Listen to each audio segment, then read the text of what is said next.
It's a pleasure to finally meet you. Nice to meet you too. I know we're getting on to the specifics of the campaign at this point. The convention is over, but I have to ask you, last night, Clint Eastwood, did you have any idea what he was going to do on stage, and did you or Mitt Romney approve of anything he said on stage last night? Oh, look, Clint Eastwood's Clint Eastwood. We're just really happy to have his support. You know, one of the things that he pointed out that I thought really touched a lot of people, it's unacceptable that 23 million people are struggling to find work.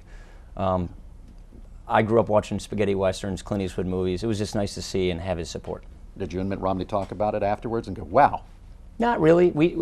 I introduced him to Cardinal Dolan, who I had met before, who gave the benediction. He's a good friend of mine. He was the Milwaukee Archbishop, and then we basically went back to our hotel with our family. Okay, let me go to specifics then. You continue to argue, and so does Mitt Romney, that President Obama has gutted the work requirement for the welfare recipients. Now, we have a lot of fact checkers out there saying that's just false, if not misleading at best. How long do you stick with that argument, and what do you say to those fact checkers? So I worked on the law that reauthorized welfare reform. I'm extremely familiar with this law. I do believe that this waiver is in violation of the law. And so when the president says that states can waive work requirements, 12 categories of getting people from welfare to work, getting them into job training, getting them onto lives of self-sufficiency, the law never said you can waive these work requirements. Work requirements are the key ingredient to getting people out of poverty, to getting people from welfare to work. And so if you read this waiver, I really think it violates not only the intention of the law, but the letter of the law. And the whole point of welfare reform is not to allow states to waive the work requirements. The whole point of welfare reform is to have the states put in place work requirements to get people transition out of lives of poverty and despair and back on their feet. So how long do you stay with that argument? What do you mean? I think it's the argument I just made. And you're going to stick with it. I helped reauthorize this law because we learned work requirements, job training requirements are the key ingredient to getting people out of welfare and onto work. Both of you, Mitt Romney, Paul Ryan, pledged to save Medicare. Very important to the folks here in Florida. Right. How do you do that without forcing the beneficiaries, future beneficiaries, to pay more? So my mom's a Florida senior. My mom has been on Medicare for more than 10 years. What we're saying is we do not have to jeopardize the Medicare benefits for people who are already retired or about to retire. And the best way to do that is to reform it for my generation. Let's not forget, Medicare for my generation is going bankrupt. You must reform it to save it for my generation. And it's also the best way to preserve it for the current generation. President Obama, let's not forget. Excuse me for interrupting, but will future beneficiaries pay more because of the plan that you propose? Future beneficiaries under the current law, under President Obama's plan, don't have Medicare. They have a bankrupt program. Future beneficiaries under our plan have guaranteed coverage options that they can choose from, including traditional Medicare. And if they're a wealthy person, they don't get as much of a support. If they're low income, they get more support. And if they're middle income, they get the kind of support that middle income seniors get today. So what we're saying is a better Medicare program with more choice and competition, a plan that works like the one I have as a member of Congress, is the best way to save Medicare for the next generation. It's a bipartisan plan.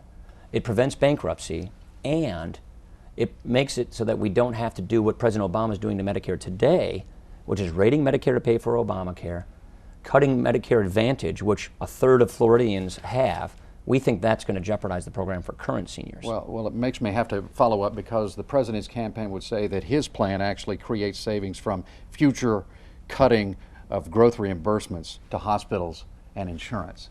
I mean, he's saying kind of the same thing. My plan eventually saves money too, just as yours plan. So what Medicare's actuaries, the people from the Obama administration, are telling us, because of Obamacare, 1 in 6 hospitals and nursing homes will go out of business.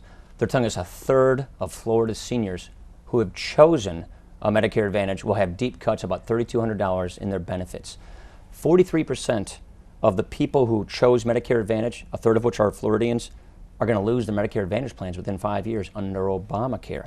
So the cuts that President Obama put in Medicare to pay for Obamacare will lead to fewer services to current Florida seniors, and we think that's wrong. You and Mitt Romney both say that President Obama has not helped create jobs. Florida has an unemployment rate that is above the national average. 8.8%. 8.8%. I'm glad that you know that. You're going to be talking to these folks here in Florida about that. So how do I get one of those 12 million jobs that Mr. Romney talked about last night? So that's what the 5-point plan, Romney-Ryan plan for a stronger middle class is all about. What Mitt Romney is proposing are specific ideas and specific solutions to get the economy growing, to get people back to work.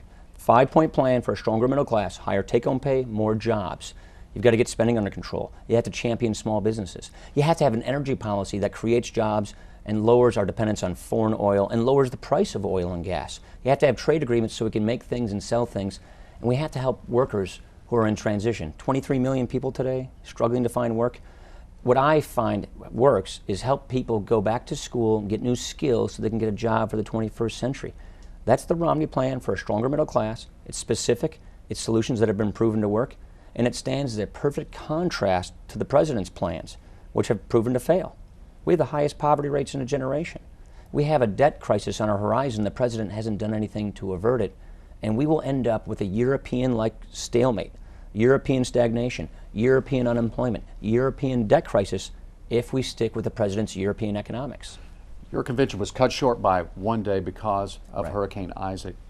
I'm curious, are you and Mitt Romney planning to head to Louisiana today? And if not today, when? Yeah, Mitt is heading there today.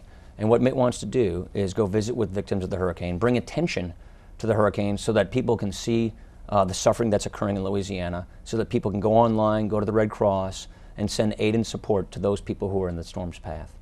Congressman Ryan, best of luck going Thanks, forward. appreciate it. Nice to meet you in person.